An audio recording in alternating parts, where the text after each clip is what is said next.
안녕하세요, 여러분. 오늘은 정말 영화 같은 이야기를 하나 가져왔습니다. 나스닥에서 상장 폐지되기까지 딱 180일 남았던 회사가 있었거든요. 근데 이 회사가 하루아침에 시장의 뜨거운 감자로 떠오른 그야말로 엄청난 대반전 드라마의 주인공이 됐습니다. 어떻게 퇴출 직전까지 갔던 회사가 갑자기 암호화폐 시장의 큰 손들과 손을 잡고 완전히 다른 회사로 변신할 수 있었는지 그 과정 하나하나를 오늘 아주 자세하게 파헤쳐 보려고 합니다. 이게 그냥 흥미로운 이야기를 넘어서 우리 서학개미 투자자들에게 시사하는 바가 정말 많거든요.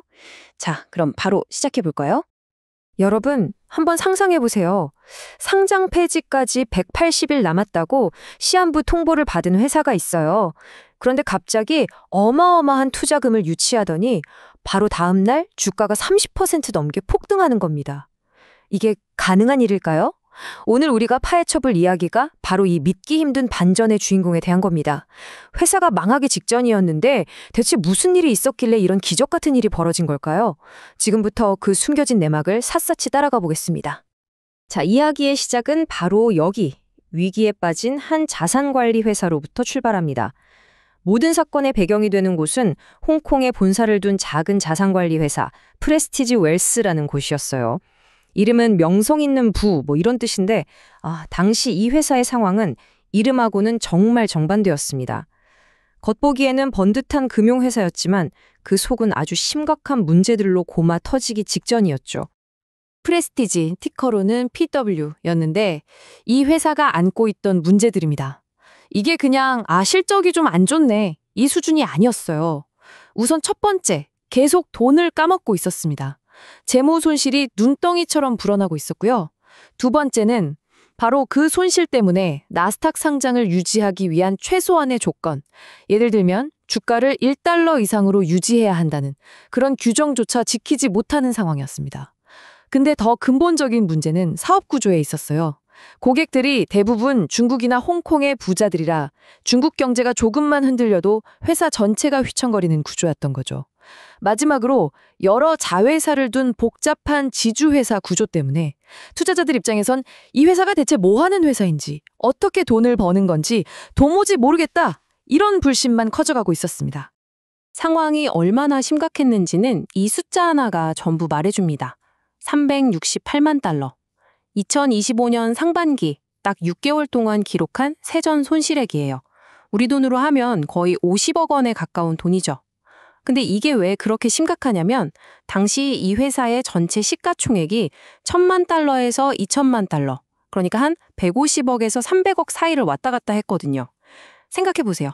반년 만에 자기 회사 몸값의 20에서 30%를 그냥 허공에 날려버린 겁니다. 이건 그냥 적자가 아니에요. 회사의 존립 자체를 위협하는 엄청난 출혈이었던 거죠. 결국 올 것이 왔습니다. 나스닥으로부터 공식 경고장을 받은 거죠. 귀사는 30일 연속으로 주가가 1달러를 넘지 못해 상장 유지 조건을 위반했습니다. 이런 내용이었어요.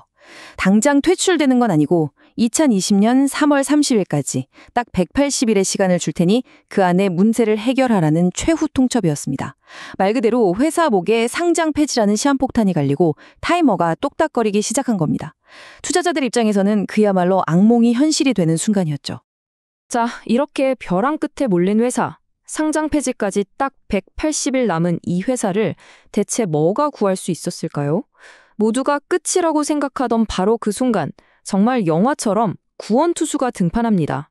그것도 상상을 초월하는 어마어마한 돈다발을 들고서 말이죠. 그리고 2025년 10월 10일 시장 전체를 깜짝 놀라게 한 발표가 나옵니다.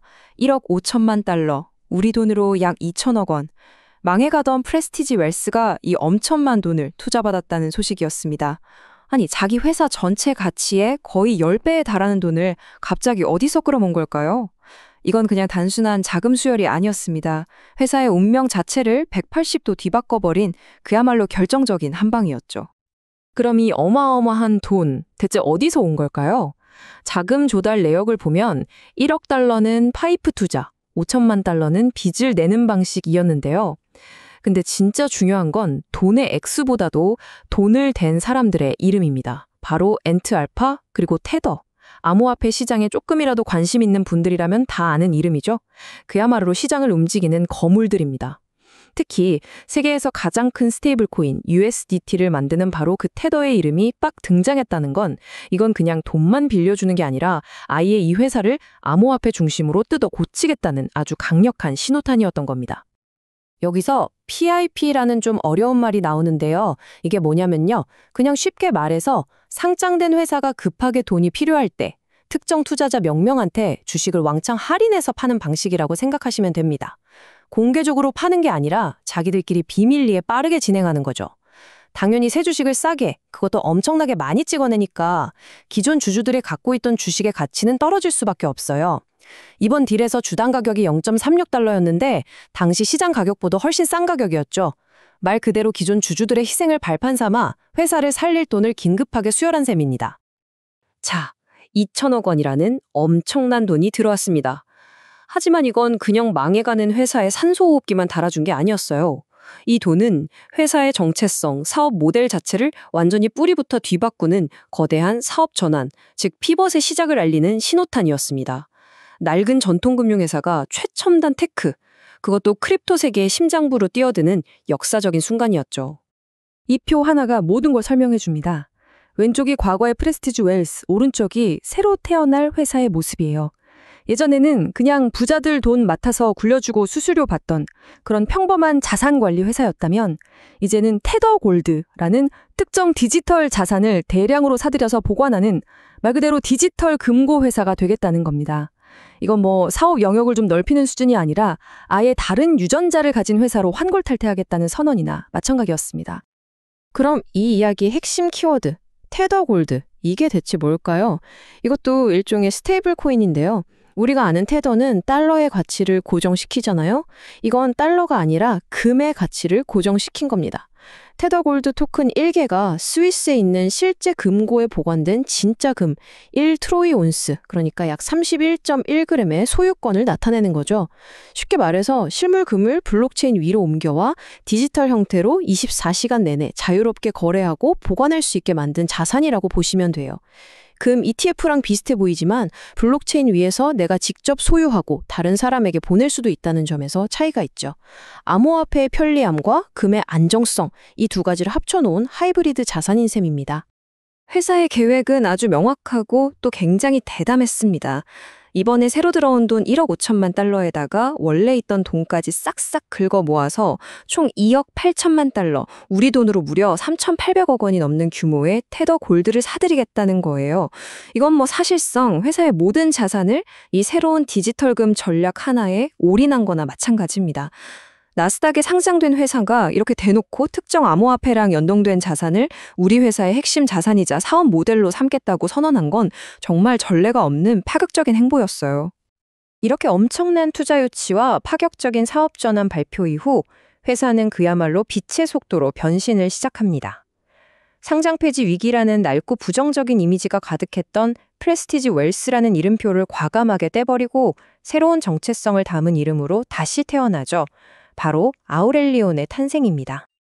이 변화가 얼마나 빨랐는지 이 타임라인을 보시면 실감이 나실 겁니다. 10월 초에 상장 폐지 경고를 받았는데 불과 며칠 뒤인 10월 10일에 회사의 운명을 바꿀 엄청난 딜을 발표하죠.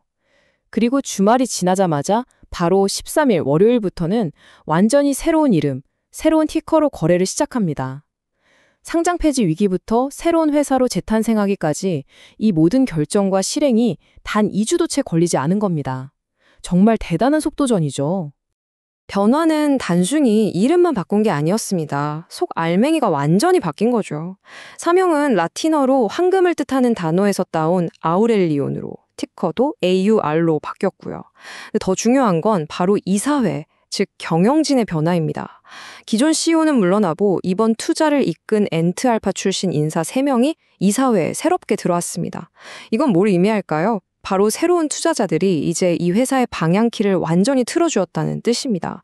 그리고 회사의 정체성도 나스닥 최초의 테더 골드 금고라는 아주 선명하고 강력한 타이틀을 얻게 됐습니다.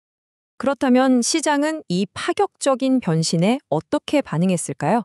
한마디로 열광했습니다. 발표가 나오자마자 정규장이 열리기 전 거래인 프리마켓에서 주가가 순식간에 37%나 폭등하면서 1.15달러까지 치솟았어요. 상장 폐지를 걱정하던 주식이 하루아침에 시장에서 가장 핫한 주식이 된 거죠. 특히 이 주식은 시장에 풀린 주식 수가 적은 이른바 저유동성 주식이라서요. 이런 강력한 호재가 터졌을 때 주가 하락에 베팅했던 공매도 세력들이 손실을 줄이려고 허겁지겁 주식을 다시 사들이면서 주가가 더 폭등하는 숏 스퀴즈가 나올 가능성도 높다는 분석까지 나오면서 투자자들의 관심이 그야말로 폭발했습니다. 자, 여기까지가 아우렐리온의 정말 드라마틱한 재탄생 스토리였습니다. 하지만 우리 소확개미 투자자들한테 진짜 중요한 건 지금부터죠. 그래서 앞으로 어떻게 될 건데 이 주식 사야 돼 말아야 돼 하는 거잖아요. 이제부터 이 회사가 가진 기회와 위험, 그러니까 동전의 양면을 하나하나 냉정하게 뜯어보겠습니다. 오늘 이야기 하이라이트라고 할 수 있겠네요. 모든 투자에는 빛과 그림자가 공존하죠. 아우렐리온의 긍정적인 측면, 불 케이스부터 한번 보겠습니다. 첫째, 엄청난 현금이 들어오면서 상장 폐지의 직접적인 원인이었던 돈 문제는 완벽하게 해결됐습니다. 둘째, 나스닥 최초의 디지털 골드 금고라는 이 선점 효과 무시 못합니다. 전통적인 투자자들이 굳이 암호화폐 거래소에 가지 않고도 금에 투자할 수 있는 새로운 창구가 될 수 있거든요. 셋째, 테더와 엔트알파라는 아주 든든한 뒷배가 생겼다는 점도 큰 힘이 될 겁니다. 반면에 어두운 그림자, 베어 케이스도 명확합니다. 첫째, 파이프 딜 때문에 기존 주주들의 지분 가치가 엄청나게 희석됐다는 건 이미 현실이 됐습니다. 둘째, 이제 이 회사의 가치는 금 가격과 암호화폐 규제라는 회사 스스로는 전혀 통제할 수 없는 외부 변수에 완전히 묶여버렸습니다. 금값이 떨어지면 회사 가치도 같이 떨어지는 아주 단순한 구조가 된 거죠. 마지막으로 가장 중요한 건데요. 나스닥 상장 폐지 리스크는 해결된 게 아닙니다. 시간을 벌었을 뿐 유예된 상태라는 거죠. 180일이라는 시한부 인생은 여전히 진행 중인 셈입니다. 결국 이 한 문장이 지금 아우렐리온의 상황을 가장 정확하게 요약해주는 것 같습니다. 새로운 이름, 새로운 사업, 그리고 새로운 돈으로 새 생명을 얻은 건 분명한 사실이에요. 하지만 회사가 원래부터 가지고 있던 근본적인 문제, 특히 나스닥 상장사로서의 자격을 유지해야 한다는 이 가장 기본적인 숙제는 여전히 그대로 남아 있습니다. 화려한 재탄생 파티 뒤에는 아직 해결해야 할 과제들이 삼더미처럼 쌓여 있는 거죠. 결국 모든 질문은 하나로 모아집니다. 상장 폐지 위기에서 극적으로 부활한 아우렐리온, 황금이라는 이름처럼 과연 투자자들에게 정말 황금빛 미래를 선물할 수 있을까요? 아니면 이 모든 화려한 변신이 그저 반짝이는 신기로에 그치고 다시 현실의 벽에 부딪히게 될까요? 이 드라마의 결말은 결국 변동성이 큰 금 가격의 흐름을 어떻게 견뎌내는지, 예측 불가능한 암호화폐 규제의 파도를 어떻게 넘어가는지, 그리고 가장 중요하게는 180일이라는 시간 안에 나스닥 상장 유지라는 마지막 관문을 통과할 수 있느냐에 달려 있습니다. 투자자 여러분은 이 극적인 반전 드라마의 다음 편을 어떻게 예상하시나요? 오늘 분석이 도움이 되셨다면 구독 부탁드립니다.